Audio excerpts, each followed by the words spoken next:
मैं आपके लिए लेके आया हूँ सिलेबस का पूरा इंट्रोडक्शन। सबसे पहले अगर आप अपने बिजनेस स्टडीज के पूरे सिलेबस को देखोगे तो दो पार्ट में आपका वो पूरा का पूरा सिलेबस बटा हुआ होता है, ठीक है, जिसमें एक पार्ट ए है, भाग ए। तो अब क्या होगा सर, आपकी कंपनी में जब स्टाफ आएंगे तो आप उस प्रक्रिया को स्टाफिंग बोलते हो कि भाई कंपनी में लोगों की जरूरत होगी तो लोगों को हायर करना पड़ेगा। अब चैप्टर नंबर 9 है जिसमें वित्तीय प्रबंध, फाइनेंशियल मैनेजमेंट। सर फाइनेंस का मतलब होता है पैसा। अगर आप बिजनेस स्टडीज पढ़ रहे हो तो आपके पास एक एनसीईआरटी तो होनी ही चाहिए।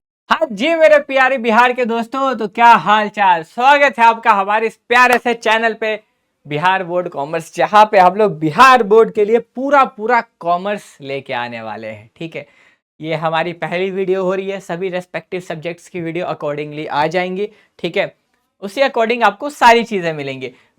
मेरा नाम आयुष सिंह, मैं आपको बिजनेस स्टडीज पढ़ाऊंगा। मैं आपके लिए लेके आया हूँ सिलेबस का पूरा इंट्रोडक्शन, क्योंकि पढ़ने के पहले, अच्छे मार्क्स लाने के पहले सिलेबस का जानना भी तो जरूरी है मेरे दोस्त, है ना। तो हम लोग भाई ये जानने आए हैं कि बिहार बोर्ड में मचाना कैसे है, टॉपर कैसे बनना है, स्टेट रैंक कैसे लेके आना है। ठीक है, क्योंकि बिलीव मानो मेरा, मैंने बहुत सारे स्टेट रैंकर्स बनाए हैं, डिस्ट्रिक्ट रैंकर्स बनाए हैं, बहुत है। ठीक है, और भाई स्टूडेंट देखो, रैंक ना हमेशा स्टूडेंट की मेहनत से आता है। एक बात और बता दे रहा, ठीक है, तो रैंक आएगा ना तो तुम्हारी मेहनत से आएगा। ठीक है, रैंक हमेशा बच्चे की मेहनत से ही आती है, हम तो बस उसमें थोड़ा सा योगदान देते हैं और कुछ नहीं, फैकल्टीज का बस योगदान होता है। ठीक है, चलिए कोई नहीं, हम लोग टॉपिक से भटकते नहीं, हम लोग ये जानेंगे कि भाई न्यू सिलेबस और प्लस स्ट्रेटेजी, कि हम कैसे पढ़े कि हम एकदम 95 से भी ज्यादा मार्क्स लेके आए हर सब्जेक्ट में।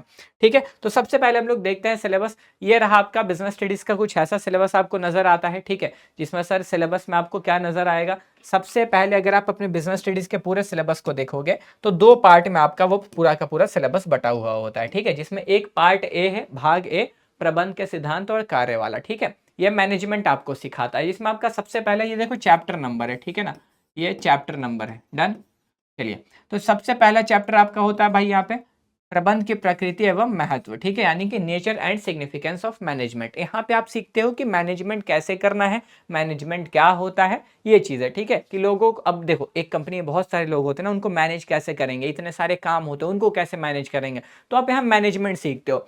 दूसरे में आप सीखते हो प्रबंध के सिद्धांत, प्रिंसिपल्स ऑफ मैनेजमेंट, मतलब मैनेजमेंट करने के लिए ना कुछ कानून बनाए हुए हैं, मतलब कानून कह रहा, कुछ नियम बनाए हैं। ठीक है, कुछ ऐसे नियम हैं जिनका इस्तेमाल करके तुम अपने मैनेजमेंट के काम को एकदम स्मूथली कर सकते हो, एकदम आराम से तुम मैनेजमेंट कर पाओगे, है ना। लेकिन वो कहाँ जानोगे, इस चैप्टर को पढ़ने के बाद, कि वो कौन कौन सी ऐसी बातें हैं जिनसे मैनेजमेंट करना बहुत सिंपल हो जाता है। ठीक है, फिर तीसरा आता है व्यवसायिक वातावरण, बिजनेस एनवायरमेंट।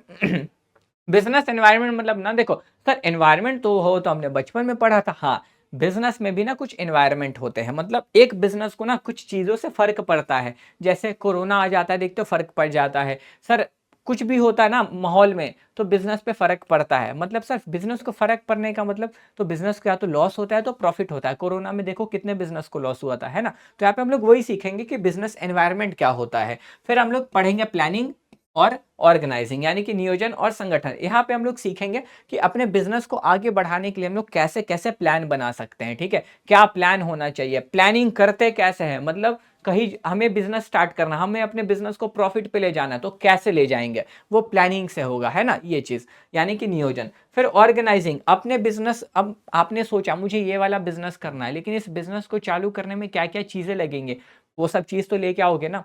तो ये आपको ऑर्गेनाइजिंग सिखाएगी कि आप उन चीजों को एक साथ कैसे ला सकते हो, मतलब ऑर्गेनाइजिंग मतलब चीजों को एक जगह पे इकट्ठा करना, इकट्ठा, है ना। फिर आता है छठा नंबर चैप्टर, ठीक है, जो कि होता है नियुक्तिकरण, स्टाफिंग। अब स्टाफिंग किसके लिए, स्टाफ्स के लिए। तो देखो कंपनी में लोग तो होंगे, स्टाफ होंगे ना भाई, जानवरों से थोड़ी ना कंपनी चलाएंगे, लोग होंगे, है ना। तो अब क्या होगा सर, आपकी कंपनी में जब स्टाफ आएंगे तो आप उस प्रक्रिया को स्टाफिंग बोलते हो, कि भाई कंपनी में लोगों की जरूरत होगी तो लोगों को हायर करना पड़ेगा। लोगों को हायर करने के प्रोसेस को आप स्टाफिंग यानी कि नियुक्तिकरण का नाम देते हो। ठीक है, फिर आता है डायरेक्टिंग, निर्देशन। अब देखो लोग आए हैं तो उनको तो बताना पड़ेगा कि बेटा तुम्हारा काम क्या है ना, उनको काम तो बताना पड़ेगा ना कि तुम्हें हम क्यों लेके आए हैं, तुमसे हम क्या काम करवाना चाहते हैं। तो आप उनको इंस्ट्रक्ट करोगे, आप उनको डायरेक्ट करोगे कि तुम्हें ये काम करना है, ऐसे काम करना है ना। तो जब ये बताया जाता है ये कैसे होगा, ये आप डायरेक्टिंग, निर्देशन में सीखोगे। फिर आता है कंट्रोलिंग यानी कि नियंत्रण, कि बिजनेस में देखो अब बिजनेस कर रहे हैं, ठीक है, लेकिन क्या बिजनेस वैसे ही हो रहा है जैसा हम चाहते थे, जैसा हम चाहते थे क्या बिजनेस वैसा हो रहा है, ये पता आपको कंट्रोलिंग में लगेगा। कैसे पता लगेगा, कंट्रोलिंग चैप्टर में, है ना, कि कैसे कंट्रोल कर सकते हैं हम अपने बिजनेस को। ठीक है, ये चीज। फिर आता है पार्ट बी, ये आपका पार्ट बी है। पार्ट बी बहुत इंटरेस्टिंग और बहुत मजेदार है, ठीक है। अब चैप्टर नंबर 9 है जिसमें वित्तीय प्रबंध, फाइनेंशियल मैनेजमेंट। सर फाइनेंस का मतलब होता है पैसा और वित्त का मतलब भी पैसा, ठीक है। तो सर मेरी कंपनी में पैसे तो हैं, क्योंकि बिना पैसे के बिजनेस तो चलेगा नहीं। तो इन पैसे, ये पैसों को मैनेज कैसे करें, मतलब कहाँ पे कितना पैसा लगाएं, पैसे कहाँ से लेके आए, कितना पैसा लेके आए, है ना। ये सारी चीजें, पैसों से जुड़ी जितनी समस्या है वो आप इस चैप्टर में सॉल्व कर लोगे, ठीक है। सर ठीक है, पैसा मैनेज तो कर लेंगे, लेकिन और पैसा चाहिए होगा, वो कहाँ से लेके आएंगे। मतलब मुझे बिजनेस करना है 1 लाख रुपए, मुझे 4 लाख और चाहिए, ये कैसे होगा। तो ये आप इस वाले चैप्टर में सीखोगे, वित्तीय बाजार यानी कि फाइनेंशियल मार्केट, ठीक है। फिर आता है मार्केटिंग। अब मार्केटिंग बहुत अच्छा चैप्टर है। देखो कभी भी कोई प्रोडक्ट बनता है ना तो उसकी मार्केटिंग होती है, किसी भी कंपनी की मार्केटिंग होती है, ठीक है। मार्केटिंग मतलब क्या होता है, मार्केटिंग में ना प्रोडक्ट के बारे में, कंपनी के ना इंफॉर्मेशन दिया जाता है कस्टमर को, प्रोडक्ट से रिलेटेड या कंपनी के लिए इंफॉर्मेशन कस्टमर को दिया जाता है। मतलब कस्टमर यहाँ पे जानता है अच्छा ये भी कोई तरह का कंपनी है, ऐसा भी कोई प्रोडक्ट होता है, मतलब कस्टमर तक इंफॉर्मेशन पहुंचाया जाता है। और ये कैसे होता है हम लोग यहाँ सीखेंगे कि आप मार्केटिंग कैसे करते हो, मार्केटिंग के कितने तरीके हैं, है ना, बहुत अच्छा है। फिर आता है 12 उपभोक्ता संरक्षण, आखिरी चैप्टर कंज्यूमर प्रोटेक्शन। मतलब अब कंज्यूमर कौन होता है सर, ग्राहक। अब देखो ग्राहक के साथ ना बहुत धोखाधड़ी हो जाती है, कभी कभी उनसे कभी कभी गलत पैसे चार्ज कर लिए जाते हैं। 50 की चीजें कोई कोई 70 में दे देता है ना। कोई एक्सपायर्ड प्रोडक्ट दे देता है, ले रिटर्न करने से भी मना कर देता है। तो उनके साथ बाजार में बहुत धोखाधड़ी हो रहा होता है, ठीक है। इसको सुलझाने के लिए, इसको सही करने के लिए ये चैप्टर निकाला गया, ये कानून है जहाँ पे सिखाया जाएगा कि एक कस्टमर को कैसे प्रोटेक्ट कर सकते हैं, यानी कि एक कस्टमर अपना बचाव कैसे कर सकता है, अगर उसके साथ फ्रॉड हो जाए तो वो कहाँ पे अपनी शिकायत करके आएगा, ठीक है। ये सब चीज आप इस चैप्टर में सीखोगे। फिर एक 13 नंबर चैप्टर भी आता है आपका, एंटरप्रेन्योरशिप डेवलपमेंट, है ना, जो कि उद्यमिता, वो आपका आता है, ठीक है, उद्यमिता विकास। तो वो 13 नंबर चैप्टर है आपके बिजनेस स्टडीज में। खत्म हो जाता है यहाँ पे सिलेबस, ठीक है। अब हम लोग बात करेंगे भैया कि कैसे हम लोग को इसमें आगे बढ़ना है, ठीक है। तो सबसे पहले आप जानो स्ट्रेटेजी में आपको बता दे रहा, ठीक है। आपका जो क्वेश्चन पैटर्न होता है, ठीक है, क्वेश्चन पेपर का पैटर्न कि क्वेश्चंस कैसे पूछे जाते हैं, मैं आपको वो बता दे रहा, ठीक है। क्वेश्चन पेपर पैटर्न कि बिजनेस स्टडीज में आपको किस तरीके से और कैसे कैसे क्वेश्चन पूछे जाते हैं, ठीक है। देखिए बताता हूँ। अब देखो यहाँ पे ध्यान देना मेरी बातों पे, ठीक है। क्या होगा ना, आपसे 101 से लेकर के 100 तक एमसीक्यू पूछे जाएंगे, ठीक है। यानी कि क्वेश्चन नंबर 1 से 100 तक आपसे एमसीक्यू पूछे जाएंगे, ठीक है। यहाँ पे क्या होंगे सर, यहाँ पे एमसीक्यू होंगे, जिसमें से आपको बनाने पता है कितने होंगे, आपको बनाने सिर्फ और सिर्फ 50 होंगे, आपको मात्र 50 सॉल्व करने हैं, ठीक है। वो एमसीक्यू टोटल होंगे जिसमें आपको 50 ही बनाना होगा। फिर उसके बाद होता है सर आपका स्टार्ट होता है सेक्शन बी, ये तो सेक्शन ए का है, ठीक है। फिर सेक्शन बी में 1 से 30 तक आपसे 2 मार्क्स के, ठीक है, 2 मार्क्स सब्जेक्टिव पूछे जाते हैं, 2 मार्क्स सब्जेक्टिव, ये एमसीक्यू 1 नंबर के होते हैं, ठीक है।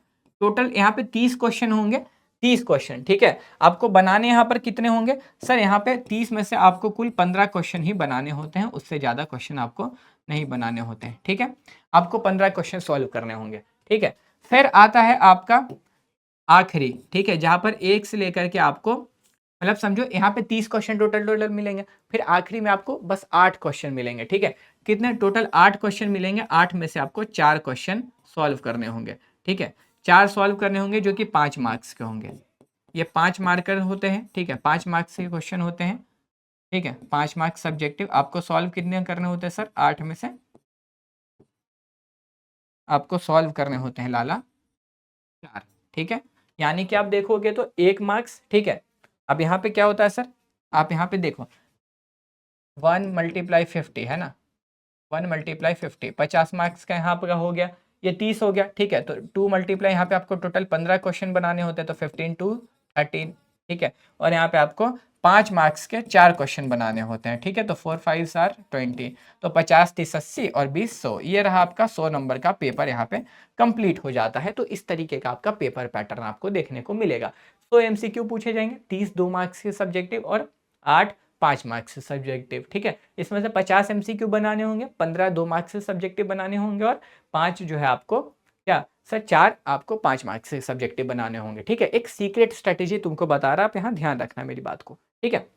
देखो क्योंकि आपका बिहार बोर्ड, ठीक है ना, एमसीक्यू पे ज़्यादा मार्क्स है, क्योंकि देखो अगर आपने एमसीक्यू सही किया तो आप फोकट के मतलब 50 तो ऐसे ही उड़ा के लेके चले जाओगे। ठीक है, तो मैं हमेशा से आपको बोलूंगा ना कि जब आप पढ़ोगे, ठीक है, जब आप ऐसे तो मैं तैयारी करवाऊंगा, हमारी पूरी टीम तैयारी करवाएगी, ठीक है, तो हम लोग जब भी आपको पढ़ाएंगे ना, हमारा ज़्यादा फोकस होगा कि आपसे हम ज़्यादा से ज़्यादा एमसीक्यू सॉल्व कराएं, क्योंकि अगर आपने एग्जाम में एमसीक्यू सारे सही कर दिए तो सोचो 50 नंबर आपके मुट्ठी में है ना। अब 50 नंबर आपके हाथ में, एमसीक्यू सिंपल होते हैं, बहुत आसान होते हैं, ठीक है, अगर आपका कंसेप्ट क्लियर रहा तो एमसीक्यू आसान लगेंगे, 50 नंबर हाथ में, आपको मेहनत मात्र 50 नंबर और जो बचेंगे ना उसके लिए करनी होगी। ठीक है, तो इनके लिए क्या करना है वो मैं बताता हूं। अब 50 नंबर इनके लिए क्या करना होगा वो भी बता रहा। ठीक है, तो आपका पहला फोकस होना चाहिए कि हम ज्यादा से ज्यादा एमसीक्यू, जितना ज्यादा हो सके उतना ज्यादा एमसीक्यू सॉल्व करेंगे।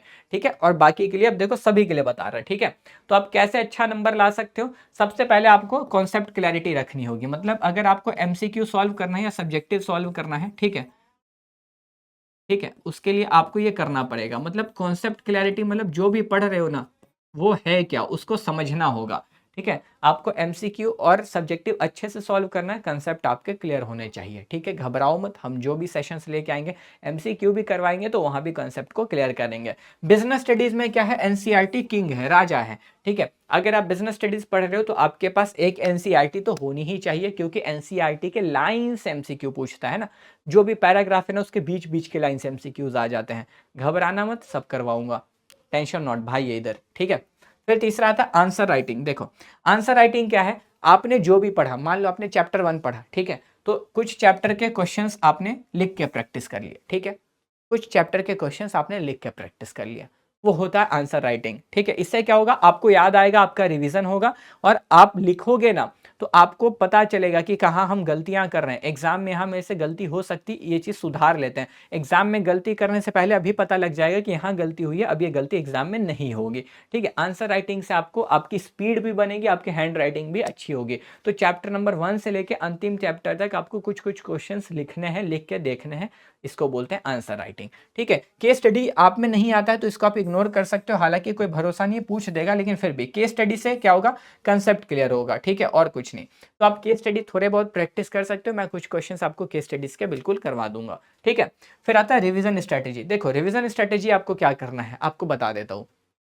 आपको जब भी कुछ पढ़ो ना, आप उस चीज को सबसे पहले क्या करोगे रिवीजन स्ट्रेटेजी में, अभी पढ़ा, मान लो आपने आज मेरा कोई भी वीडियो देखा, ठीक है, उसको 24 घंटे के अंदर में रिवाइज करो। कितने, 24 घंटे के अंदर में पूरा रिवाइज कर लो। ठीक है, फिर उसके बाद 3 दिन, मतलब आज रिवाइज कर लिया, उसके बाद 3 दिन के बाद रिवाइज करो, 3 दिन के बाद रिवाइज किया, फिर 7वें दिन पे करो। ठीक है, ऐसे करने से ना 3 रिवीजन हो जाएगा आपका, और एग्जाम टाइम तक जाते जाते 5-6 रिवीजन। ठीक है, तो आपको क्या करना है, आपको पहला रिवीजन, ठीक है, फर्स्ट रिवीजन आपको कब करना है सर, 24 घंटे के अंदर। ठीक है, 24 आवर्स। ठीक है, दूसरा रिवीजन आपको कब करना है सर, 3 दिन। ठीक है, 3 डेज।